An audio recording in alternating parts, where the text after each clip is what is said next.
ఓవైసీ ఎన్నడూ లేనిది ఇప్పుడు తాజాగా ప్రజల్ని కొత్త తరహాలో బెదిరిస్తున్నారు. అంటే మాధవీలత ఆ స్థాయిలో దెబ్బ కొట్టిందా అనేది డౌట్.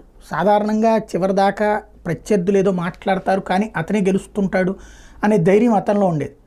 కానీ ఫస్ట్ టైం ఆయన ఇచ్చిన స్టేట్మెంట్, ఎంఐఎం గెలవకపోతే మసీదులు లాక్కుంటారు, ఎంఐఎం గెలవకపోతే ముస్లింల ఆస్తులు లాక్కుంటారు అని ఒక రకంగా అది మతస్థులను రెచ్చగొట్టడం. వేరే మన ప్రార్థనా స్థలాలను లాక్కుంటారు, మన మసీదులను లాక్కుంటారు అంటే రెచ్చగొట్టడం. అది వాస్తవంగా అది ఎన్నికల నిబంధనావళికి విరుద్ధం. మతపరమైన రెచ్చగొట్టుడు చర్య అనేది అవుతుంది, లేదా తప్పుడు ప్రచారం అవుతుంది. ఆ స్థాయి దాకా ఎందుకు దిగజారిపోయి అంటే ముస్లింలను రెచ్చగొడుతున్నాడు అతను. అంటే ఈ అమ్మాయి ముస్లిం మహిళలు, అంటే బీజేపీ తీసుకొచ్చిన త్రిపుల్ తలాక్ చట్టం మహిళల్లో కొంత పాజిటివ్ తీసుకొచ్చింది ముస్లిం మహిళల్లో. ఎందుకంటే